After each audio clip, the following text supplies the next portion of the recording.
আল্লাহর সৃষ্টির মধ্যে কোনো খুঁত ধরার ভুল ধরার ক্ষমতা কারো আছে? এক লোক বট গাছের তলায় বসে বিশ্রাম নিচ্ছে, আর বট ফল দেখে অবাক যে এত মোটা বট গাছ, ফলগুলো এত ছোট। বট ফল ছোট হয় না নাকি এত বড়? আর পাশেই ছিল কুমড়া গাছ, লাউ গাছ। আল্লাহরে গালে দিতেছে, আল্লাহর কি রুচি! চিকন চিকন কুমড়া গাছ, চিকন চিকন লাউ গাছ, এত বড় ফল, আর ইয়া মোটা বট গাছ, এতটুকু ফল। আল্লাহর গালি দিতে দিতে ঘুমায় গেছে। আল্লাহরে গালি মারতে মারতে কখন যে ঘুমায় গেছে নিজেও জানেন। হঠাৎ একটা বট ফল পড়ছে একেবারে নাকে, লাফ দিয়ে উঠেছে। উঠে দেখে নাক দিয়ে রক্ত বেরোচ্ছে, ব্লিডিং। নাকের রক্ত মুছে আর পড়তে আরম্ভ করছে আলহামদুলিল্লাহ। মনে মনে কয়, আল্লাহরে কেন গালি দিলাম?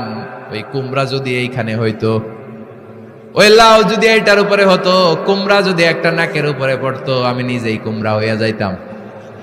ঠিক কি না? সুবহানাল্লাহ পড়েন। মা খালাকতা হাযা বাতিলা। এমনি এমনি আল্লাহ কিছু বানায় নাই, যেখানে যেটা যতটুকু দরকার সেটা করে দিয়েছে কে?